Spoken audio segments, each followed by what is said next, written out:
guys, what's up? It's me Ikshita Mishra and you're watching just Ikshita.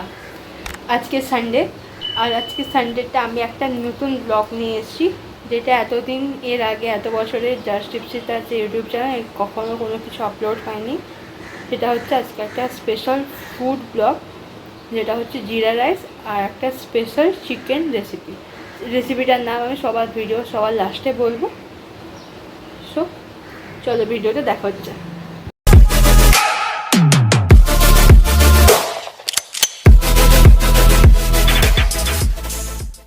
মাংসটাতে নুন, হলুদ, লঙ্কা গুঁড়ো মাখিয়ে রেখে দিয়েছি। বাসমতি চালটাকে 1 ঘন্টার জন্য ভিজিয়ে রেখে দেবো। পেঁয়াজ, আদা, রসুন সব কিছুকে ভালোভাবে কেটে নিয়েছি। হাঁড়িতে জলের মধ্যে এলাচ, লবঙ্গ, দারচিনি, তেজপাতা দিয়ে দিয়েছি। এটা ভালোভাবে ফুটিয়ে নেব। যতক্ষণে জলটা গরম হচ্ছে ততক্ষণে কড়াইয়ের মধ্যে ম্যারিনেট করে রাখা মাংসের টুকরোগুলোকে ভেজে নেবো আস্তে আস্তে। হাঁড়ির জলটা গরম হয়ে গেছে, এবারে আস্তে আস্তে ভিজিয়ে রাখা চালটাকে দিয়ে দেবো হাঁড়ির মধ্যে।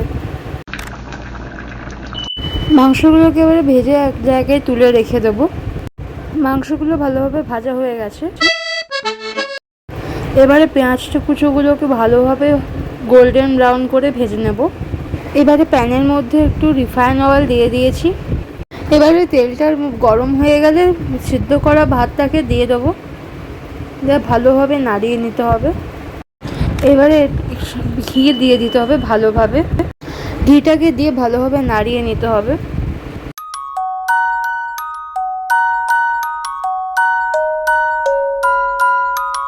সামান্য পরিমাণে জল দিয়ে দেবো যাতে তলাতে লেগে না যায় ভাতগুলো। দিয়ে ভালোভাবে নাড়িয়ে নিতে হবে ভাতটাকে। 15 মিনিটের জন্য ওটাকে চাপা দিয়ে একটু রেখে দেবো। টমেটোর পেস্টটাকে দিয়ে দেবো পেঁয়াজ ভাজার মধ্যে। এবারে এটাকে ভালোভাবে নাড়িয়ে নেবো যাতে টমেটোর পেস্টটা পেঁয়াজটা ভালোভাবে মিশে যায়। এবারে পেস্টটার মধ্যে হলুদ গুঁড়ো, লঙ্কা গুঁড়ো আর কাশ্মীরি লাল মির্চ দিয়ে দেবো। দিয়ে ভালোভাবে এটাকে নাড়িয়ে নেবো। একটু জল দিয়ে দিলাম, আরও ভালোভাবে কষিয়ে নেবো মশলাটাকে। আর একটু জল দিয়ে দেবো, দিয়ে ভালোভাবে কষিয়ে নেবো মাংসটাকে। চাট মশলা একটু দিয়ে দেবো, কিছুক্ষণের জন্য চাপা দিয়ে রেখে দেবো। জিরেটাকে শুকনো খোলায় একটু নেড়ে গুঁড়ো করে নিয়েছিলাম, ওই গুঁড়োটাকে একটু দিয়ে দেবো মাংসের মধ্যে। পরিমাণ মতো জল দিয়ে এবারে কিছুক্ষণের জন্য এটাকে ঢাকা দিয়ে রেখে দেবো।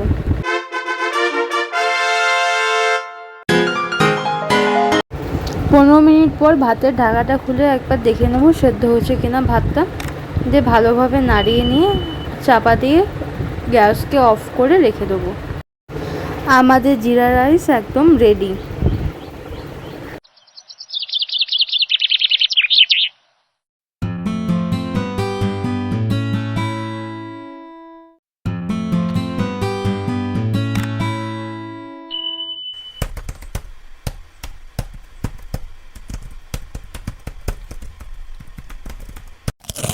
এবার চেখে দেখার পালা।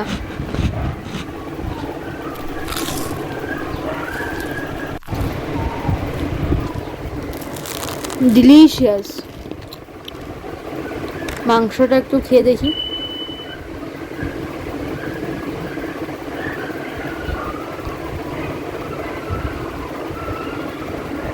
মনটা ভরে ভরে। রেসিপিটার নাম আশা করি এখনো পর্যন্ত অনেকেই বুঝতে পেরে গেছে, আর যারা বুঝতে পারেনি তাদের জন্য বলি যে রেসিপিটার নাম হচ্ছে চটপটা চিকেন। তো এটা একটা মারাঠি ডিশ, যারা জানো তারা জানো, যারা জানো না তারা জেনে গেলে। খুবই ভালো খেতে হয়েছিল রান্নাটা, আর বাড়িতে অবশ্যই ট্রাই করো।